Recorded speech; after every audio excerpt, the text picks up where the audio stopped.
Ok. Eu estou gravando esse vídeo aqui. O que me chamou a atenção foi um vídeo do professor Silvestre. Então, a intenção minha nesse vídeo é fazer algumas contribuições, umas observações que eu acho interessante, porque é um assunto que me atrai e eu acho bem interessante falar sobre isso. Então, eu vou fazer alguns comentários, algumas observações, e eu gostaria de contribuir com ele. Quem sabe a gente trocar uma ideia. A intenção é essa. Então, vamos lá. Primeiramente, aqui eu vou compartilhar minha tela, como eu sempre faço. Ok, o vídeo é esse aqui no YouTube. Vídeo número 93, de onde vem a gravidade da Terra. E ele inicia o vídeo com esse questionamento. Então, vamos lá. Olá pessoal, mais um vídeo no canal. De onde vem a gravidade da Terra? É o núcleo da Terra que nos atrai? Essa força é magnética? Conheça as diferenças entre gravidade e magnetismo. Aprenda a somar grandezas vetoriais. Muito bom. Aqui nesse caso, ele, ele usa aqui uma pergunta questionadora no início do vídeo, uma pergunta interessante, de onde vem a gravidade da Terra, e ele levanta outros questionamentos da questão do núcleo da Terra que nos atrai, sobre a natureza da força, se ela é magnética, e ele vai mostrar aqui algumas diferenças entre a força magnética e a força gravitacional. Vamos continuar o vídeo aqui. Diferenças entre gravidade e magnetismo. 1. A gravidade é uma força tênue. É Gravidade é uma força necessário ter tênue. grandes massas envolvidas para que ela se manifeste de modo evidente. O magnetismo é uma força muito forte. Dois ímãs o comprovam. Ok, aqui nesse momento, ele está tentando diferenciar as duas forças, a gravitacional e a magnética, pela ordem de grandeza. Então, ele está aqui mostrando que a força gravitacional é uma força pequena, proporcionalmente ao tamanho da massa, e que uma massa equivalente no, no, como que eu vou dizer, no campo magnético, ela gera uma força muito mais significativa. De fato, isso aí é bem evidente mesmo, e é uma boa maneira de diferenciar as duas forças. O que eu gostaria de chamar a atenção aqui é o seguinte: como ele está dizendo que a força gravitacional é uma força tênue, ou seja, muito pequena, seria interessante, eu não sei qual que é o público-alvo dele, eu vou aqui chamar uma imagem.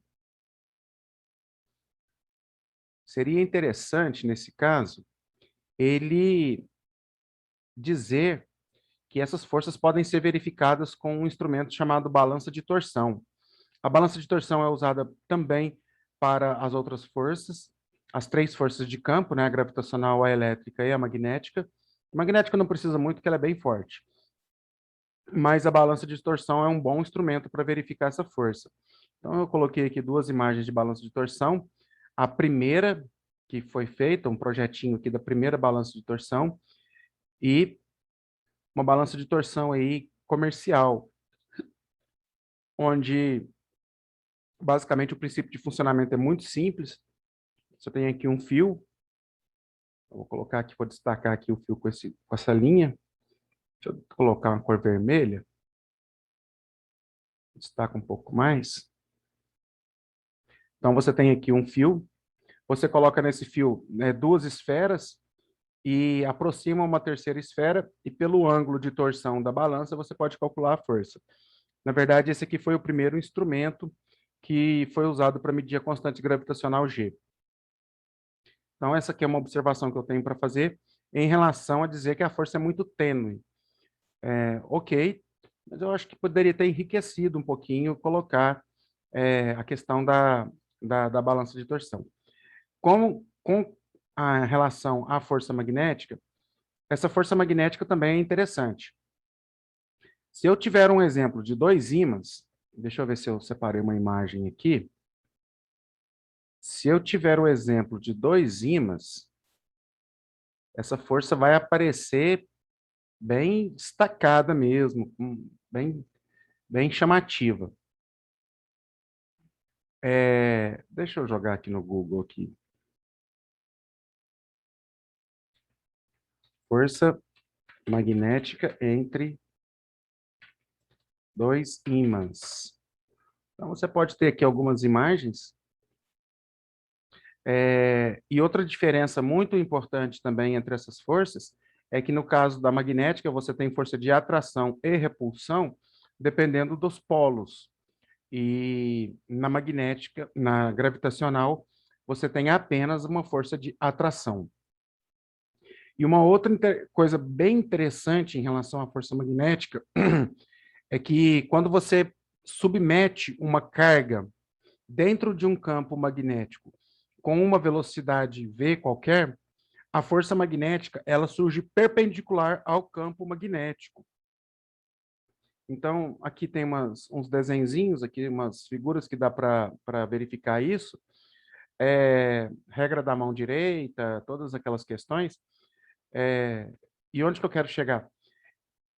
Não temos uma explicação sobre a natureza dessas forças. O que nós temos é apenas que a força está lá, que ela acontece, que ela pode ser verificada, mensurada, mas nós não temos uma explicação. Meio óbvio na ciência, nós não dizemos por quê, nós dizemos como. É um erro semântico quando nós dizemos, mas por quê, por quê, por quê? Nunca tem resposta. Nós dizemos, está lá, acontece dessa forma, e nós descrevemos matematicamente esses fenômenos. Tentar responder por quê, eu não acredito que seja um bom caminho. Mas é uma coisa mais semântica mesmo. Então, continuando É aqui no claro, vídeo. se nós pegarmos dois pedaços de pedra comum, granito, por exemplo, Aqui é o que eu estava comentando, a questão que ele está usando aqui como exemplo, as pedras. Então, na balança de torção, isso pode ser bem verificado. haverá uma força de atração gravitacional ali, mas Sim, ela será tão fraca que nós não vamos sentir, exatamente. ok? Agora, se fossem materiais magnéticos, A nós força sentiríamos dois ímãs, a força pode ser realmente muito é forte. verdade. Então, não confunda Proporcionalmente à gravidade com massa que ele quer dizer. magnetismo. 2. A gravidade é somente atrativa, mas o magnetismo tem dois polos que podem atrair ou repelir. Só completando aqui, eles podem ter uma força de atração e repulsão e, no caso de uma carga dentro de um campo magnético, aquela questão que eu já falei, que a força é perpendicular, ela abre um ângulo de 90 graus. Essa é a grande diferença entre a gravidade e o magnetismo. Ok? 3. A gravidade não depende da substância, ela sempre existe entre duas massas. O magnetismo só se manifesta de modo evidente entre duas substâncias se elas forem magnéticas. Essa observação aqui também é interessante. Eu gostaria de dizer aqui que, como eu já disse aqui, mas agora eu vou explicitar melhor, nós não sabemos o porquê que essas forças surgem, nós só sabemos que elas estão lá. Tanto a magnética, quanto a elétrica, como a gravitacional, elas, elas aparecem nas massas, é uma propriedade da massa, é, mas nós não sabemos o porquê. O spin também é uma propriedade da massa, e assim sucessivamente.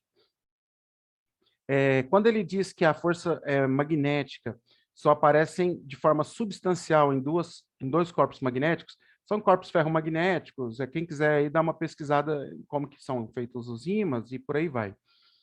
Mas é interessante dizer aqui também que existem forças magnéticas em outros tipos de corpos, só que essas forças são de ordem de grandeza muito pequena. Elas são verificáveis, podem ser medidas também, mas elas não têm nenhuma utilidade prática, assim, a grosso modo dizendo, elas praticamente não têm onde serem usadas, e a força real que realmente importa são as de ímãs. Então, até aqui, ok, eu só quero fazer essa observação.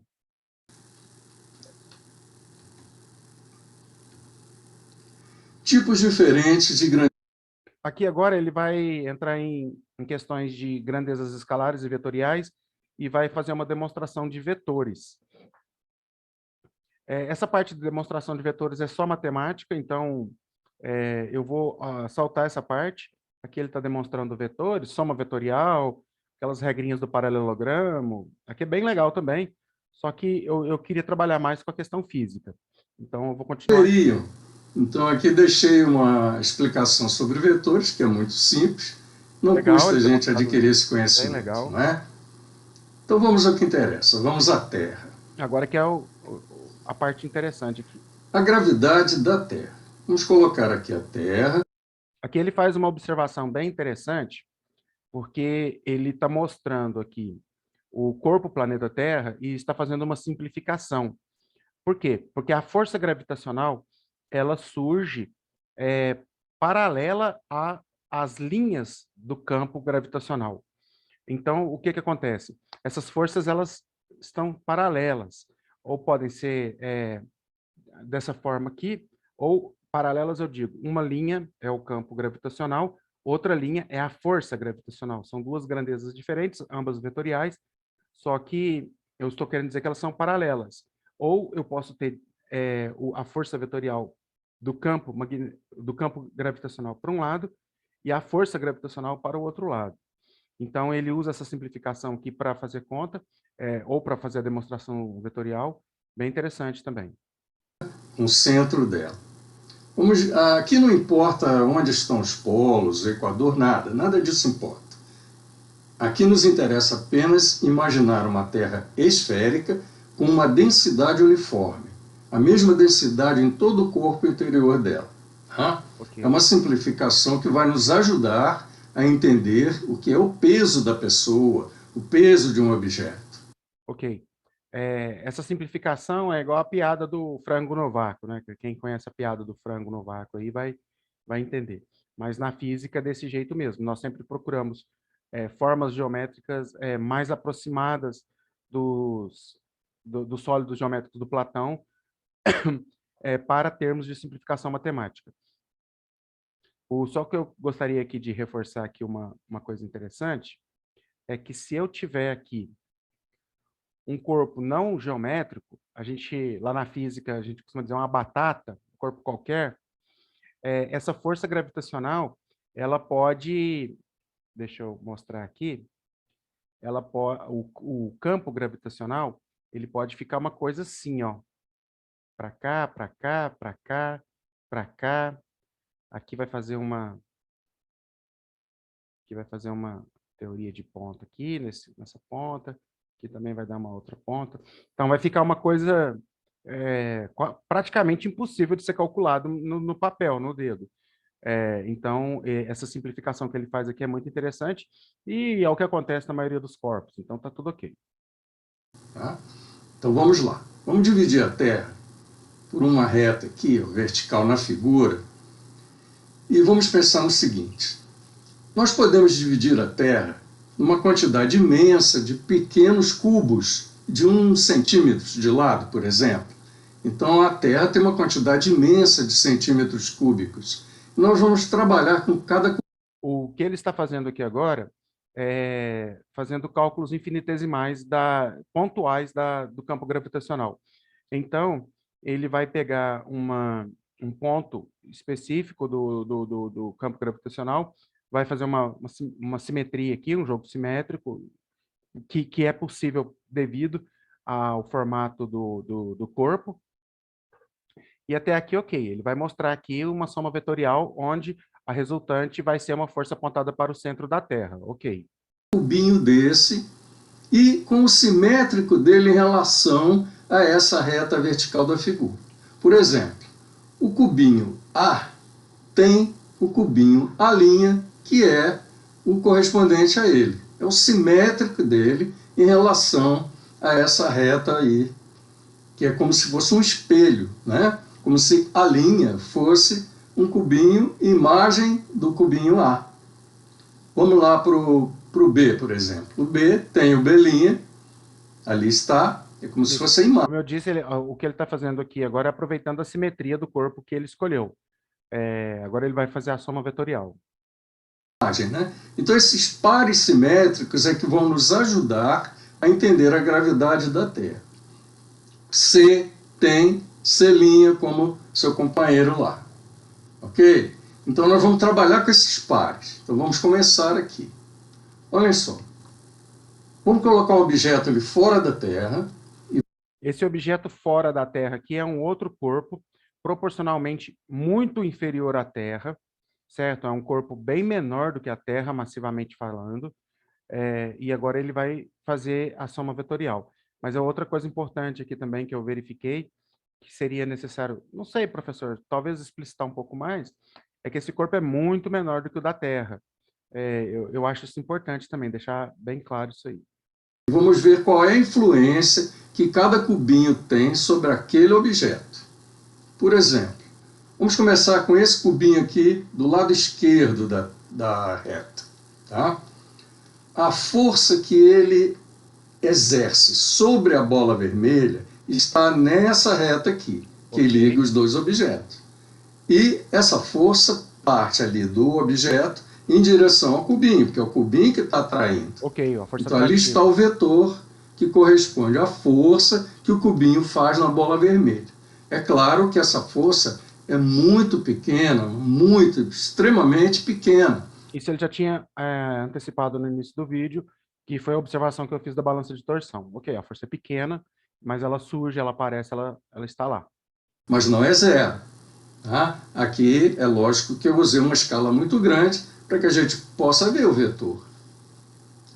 Esse cubinho tem o cubinho simétrico dele aqui do outro lado. A ação que esse outro cubinho exerce sobre a bola vermelha está nesta reta e é aquela ali, ó, aquela força causada por esse outro objeto aqui. Ok, muito agora bem. A soma vetorial vai apontar para o Agora o que nós vamos fazer? aqui.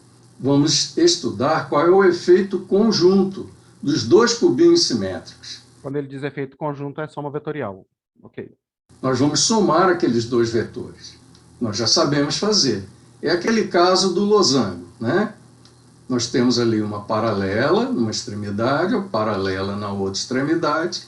A intersecção mostra a extremidade do vetor soma, que é esse vetor azul aqui. O vetor azul substitui os dois vetores amarelos. Então, a influência que esses dois cubinhos causam lá naquela bola vermelha está representada por esse vetor azul. E ele aponta para o centro da Terra. Olha que interessante, ele não aponta nem para um cubinho, nem para o outro cubinho. Nem para um corpo, nem para o outro, justamente pela questão da simetria e da soma vetorial. Ok. Ele aponta para o centro da Terra, mas não é o centro da Terra que está causando o vetor azul. Quem está causando o vetor azul é o efeito conjunto dos dois cubinhos que nós consideramos. Viram que coisa interessante? Olhem só, mais um exemplo, a mesma coisa, né? Outro cubinho aqui. Aqui ele vai só repetir o exemplo com outra geometria e o resultado final vai ser o mesmo. Ok, aqui eu vou saltar esse exemplo para o vídeo não ficar tão longo assim, já vai ficar grande. Aí ele vai chegar aqui no último exemplo e vai surgir aqui a força gravitacional Que de repente o interior da Terra desapareceu a distância da bola. Aqui agora ele faz uma observação que eu acho muito pertinente. Se você tiver ausência de massa no centro da Terra, e essa ausência de massa eu vou simplificar com a palavra oca, se a Terra for oca, o resultado é o mesmo. Por quê? Porque é uma questão infinitesimal ali das massas estarem somando e a questão vetorial. O resultado final é o mesmo, não tem nenhum problema. E ok. Só que eu gostaria de fazer uma outra observação aqui, agora muito importante. Deixa eu aproximar aqui a minha imagem.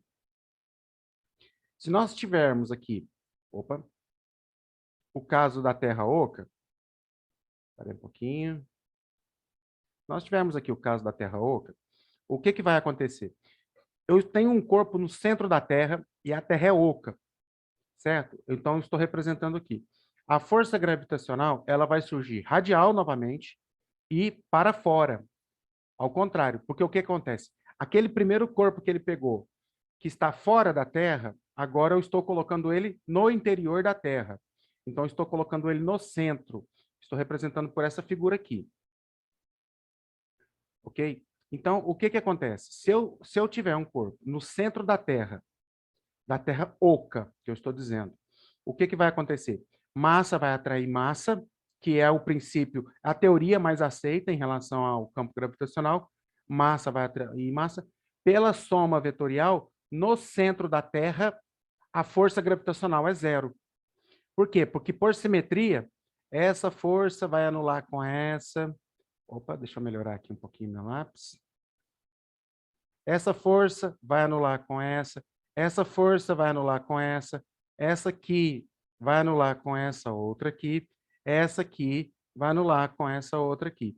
Então, por simetria, no centro da Terra, a força gravitacional seria zero. Então, isso aí também é bem interessante. Eu acho que ele poderia ter dito isso aí no vídeo. Porque quando ele Bola vermelha.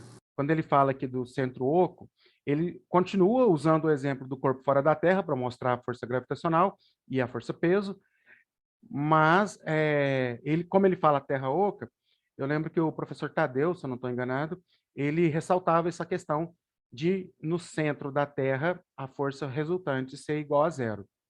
Certo? Então, você estaria meio que flutuando ali no centro da Terra. Haveria força gravitacional, só que pela soma de vetores, a resultante é zero. Então, eu acho isso aí bem interessante também. Eu gostaria, assim, de só complementar aqui a questão do Então, vídeo dele. nós temos um vetor azul apontando para o nada. Olha E lá. aqui, A inserção. só fazendo uma outra observação, ele mostra vários pontos simétricos aqui, e isso aqui é interessante para quem for um dia, se alguém tiver interesse de fazer um curso superior de física, entender que cada pontinho desse aqui vai atrair a Terra e que no final eu vou fazer, deixa eu achar aqui, eu vou fazer um cálculo chamado integral em coordenadas esféricas, r θ φ, e vou somar todo o corpo. Ou seja, eu estou considerando a Terra um corpo extenso e o outro corpo um corpo pequeno. Aí eu faço a questão da integral em coordenadas esféricas para chegar. Então, o que o professor fez aqui? Ele deu o primeiro passo, ele fez a conta infinitesimal. Quem tiver interesse num curso de física, depois faz a conta integral. Aprende a ferramenta matemática e faz o cálculo integral.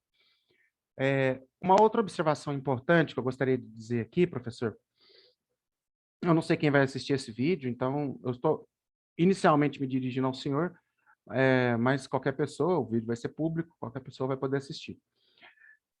No seu título, o senhor diz, de onde vem a gravidade? Eu acho que a palavra gravidade, agora eu vou puxar um pouquinho para a etimologia aqui da língua portuguesa. A palavra gravidade, ela vem de grave, lá do latim, e ela quer dizer o seguinte, uma situação é grave. Ou ainda, qual a gravidade deste problema? Então, eu estou usando a palavra gravidade, que é um substantivo, no sentido de demonstrar intensidade de alguma situação. Então, um substantivo meio que adjetivado, alguma coisa nesse sentido aí. Então, quando a gente diz a gravidade, a gente está querendo dizer mais sobre uma situação de problema. Então, o que acontece? Eu não sei se agora se vem dos gregos antigos ou ainda do latim, quando um corpo cai e ele era massivo, caía, eles diziam que ele era que ele era grave, que era uma situação grave no sentido dele cair. Então a palavra continuou sendo usada, mas o que acontece? Quando eu tenho um corpo, em volta desse corpo, agora eu vou puxar aqui para uma figura que eu fiz, em volta desse corpo, eu posso ter um campo elétrico ou um campo gravitacional. Eu não vou falar aqui do campo magnético pela questão da indivisibilidade dos polos magnéticos, é indivisível, né? A gente vai quebrando os ímãs e tudo. Mas deixa eu compartilhar uma tela aqui. Então, o que que acontece? Eu tenho um corpo qualquer. Eu vou simplificar, como o senhor fez, é uma simplificação boa, e vou colocar esse corpo como uma esfera. Ao redor dessa esfera, eu posso sentir a força gravitacional ou eu posso sentir a força elétrica. Se eu sentir a força gravitacional, então, o que que acontece? Eu tenho um campo gravitacional. Eu tenho um campo gravitacional. E o resultado, se eu aproximar um segundo corpo desse campo gravitacional, eu tenho uma força gravitacional. Então, eu tenho um campo gravitacional e uma força gravitacional. Professor, eu não gosto, agora é uma questão pessoal também, ou por justificar usando a etimologia, eu não gosto de dizer gravidade, a gravidade, entendeu? A gravidade é um substantivo, mas ela é coisa genérica. O que surge é uma força gravitacional e a simplificação que nós dizemos para ela é força-peso. Se fosse um campo elétrico, se fosse um campo de natureza elétrica, eu teria aqui uma força elétrica. Força gravitacional, força elétrica. A força gravitacional, porque está dentro da área de influência do campo gravitacional, e a força elétrica, por estar dentro da área de influência do campo elétrico. Agora, dizer a gravidade, eu entendi que o senhor está se referindo à força-peso, mas, ou a força que a Terra atrai os corpos, mas é a força-peso. Mas o que que acontece? Eu vou dar eu vou dar um exemplo aqui. Por volta de 1500, nós dizíamos vossa mercê. Ok, vossa mercê. Por volta de 1700, 1800, nós já dizíamos vós me sé, vós me sé. Atualmente, nós dizemos você. Vossa mercê, vós... Opa, até escrevi errado aqui. Vós me sé. E atualmente você. Qual que é o próximo passo? Daqui 100 anos a gente vai dizer o quê? Se. Onde que eu quero chegar? Se nós deixarmos o empobrecimento da língua tomar conta da área acadêmica, vai chegar um ponto em que nós não teremos mais a capacidade de expressar as nossas ideias. Nós temos que ter uma certa... Qual que é a palavra que eu vou usar? Uma certa metodologia, formalidade, para expressarmos nossas ideias. Se nós, que estamos mais na área do conhecimento, aceitarmos que, por exemplo, título de filme, Gravidade. Não, a gente não pode aceitar isso. Nós temos que manter o formalismo. Campo gravitacional, força gravitacional. Já, usar a palavra peso já é uma simplificação muito séria. Eu já acho uma simplificação muito séria. Dizer gravidade, sei lá, como que eu vou dizer?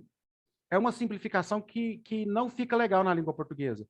E se eu disser assim, a gravidade do problema, qual que foi o exemplo que eu me referi, ou a gravidade da situação, ou a gravidade da doença, concorda que existe aqui um dualismo que pode empobrecer o sentido da palavra? Eu tenho que ser uma coisa mais específica, usar sinônimos e antônimos de forma adequada. Então, dizer a gravidade é uma observação que eu queria fazer, que eu não acho legal. E eu não acho legal simplesmente por achar, por uma questão etimológica da palavra, por causa da língua portuguesa. A gente não pode deixar empobrecer a língua portuguesa dessa forma, professor. Então é isso. Eu só queria... O meu intuito nesse vídeo foi de acrescentar, de fazer algumas observações. É um assunto que eu gosto, é um assunto que eu acho bem interessante. E, assim, eu gostaria de respeitosamente agradecer ao senhor também. Obrigado, professor, e vamos, quem sabe a gente conversa aí um dia. Obrigado.